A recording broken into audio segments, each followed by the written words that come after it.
Selamat datang di channel Trensiklopedia. Sebelum memulai video ini, silahkan like dan subscribe channel Trensiklopedia. Episode Trensiklopedia kali ini akan membahas sejarah Sumpah Pemuda. Setiap tanggal 28 Oktober, bangsa Indonesia memperingati momen sejarah Hari Sumpah Pemuda. Hal itu dilatar belakangi dengan tercetusnya sebuah sumpah yang diikrarkan para pemuda pada 28 Oktober 1928. Secara keseluruhan isi dari Sumpah Pemuda itu menegaskan adanya persatuan, yakni bertanah air satu, berbangsa satu, berbahasa satu. Dihimpun dari berbagai sumber, Sumpah Pemuda lahir dalam sebuah pertemuan yang disebut sebagai Kongres Pemuda pada tanggal 28 Oktober 1928. Meski begitu, ternyata 2 tahun sebelumnya, telah dibuat pula Kongres Pemuda yang dilaksanakan pada tanggal 30 April hingga 2 Mei 1926. Kongres Pemuda pertama dilaksanakan di Jakarta yang kala itu masih bernama Batavia, dengan tujuan untuk memperjuangkan persatuan bangsa Indonesia dengan membuat suatu wadah pusat yang menghimpun seluruh perkumpulan pemuda daerah.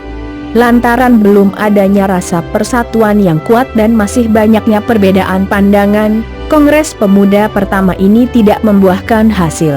Oleh sebab itu, tercetuslah kongres lanjutan yang dinamai Kongres Pemuda kedua. Pada pertemuan kali ini, acara Kongres Pemuda diadakan selama 2 hari, mulai dari tanggal 27 Oktober hingga 28 Oktober 1928. Lokasinya pun dilakukan di 2 tempat yang berbeda, yakni Gedung Pemuda Katolik dan Gedung Los Java. Dalam Kongres Pemuda 2 dihadiri oleh sejumlah perkumpulan pemuda, seperti Jong Sumatera Nenbang, Jong Bataksbon, Jong Islamiyeten, Jong Java, Pemuda Kaum Betawi, Sekar Rukun, Perhimpunan Pelajar-Pelajar Indonesia, Pemuda Peranakan Kaum Tionghoa dan sebagainya.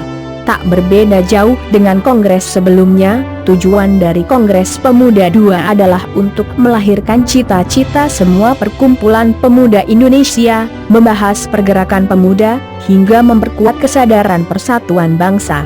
Usai membahas segala permasalahan, para pemuda yang hadir dalam kongres itu pun menyepakati 3 butir Sumpah Pemuda, yakni: pertama, kami putra dan putri Indonesia, mengaku bertumpah darah yang satu, tanah air Indonesia. Kedua, kami putra dan putri Indonesia, mengaku berbangsa yang satu, bangsa Indonesia. Ketiga, kami putra dan putri Indonesia, menjunjung bahasa persatuan, bahasa Indonesia. Lahirnya ketiga sumpah inilah yang disebut-sebut sebagai cikal bakal proklamasi kemerdekaan Indonesia pada 17 Agustus 1945. Alasannya, dengan adanya momen bersejarah Sumpah Pemuda ini, menggelorakan semangat persatuan para pemuda dalam melawan kolonialisme yang ada di tanah air. Fakta unik, tak hanya memiliki makna mendalam, ternyata momen bersejarah sebagai tonggak persatuan ini juga memiliki sejumlah fakta yang perlu kamu ketahui. Berikut deretan fakta unik sejarah Hari Sumpah Pemuda. 1. Cuma ada 6 perempuan yang ikut. Menurut buku resmi panduan Museum Sumpah Pemuda, dari 700 orang lebih yang hadir menjadi peserta, hanya 82 peserta yang tercatat. Nah, berdasarkan catatan tersebut, cuma ada 6 orang perempuan yang mengikuti kongres, yaitu di Empantau, Emma Puradirejo, Jo Tumbuan, Nona Tumbal, Purnama Wulan, dan Siti Sundari. 2.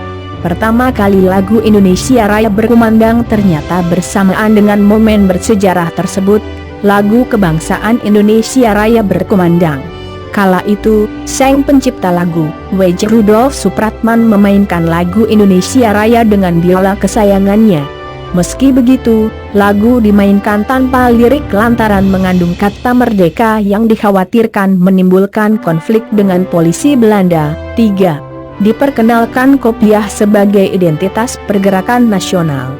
Kopiah hitam atau peci yang kerap digunakan oleh Soekarno sebagai identitas pergerakan nasional, banyak digunakan oleh peserta Kongres Pemuda.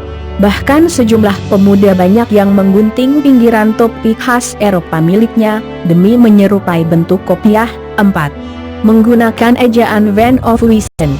3 butir Sumpah Pemuda ditulis menggunakan ejaan Van of Wisen. Ejaan ini merupakan kata-kata yang kerap digunakan untuk menuliskan kalimat dengan bahasa Melayu menurut model yang dimengerti oleh orang Belanda. 5. Awalnya memiliki nama berbeda. Pada saat kongres berjalan, rumusan yang ditulis oleh Muhammad Yamin itu tidak disebut sebagai Sumpah Pemuda. Walaupun telah dibacakan pada kongres, rumusan ikrar tersebut tidak memiliki judul secara jelas. Istilah Sumpah Pemuda muncul setelah kongres berlangsung beberapa hari. Akan tetapi, peringatan Sumpah Pemuda tetap didasarkan pada tanggal pembacaan ikrar, yakni 28 Oktober.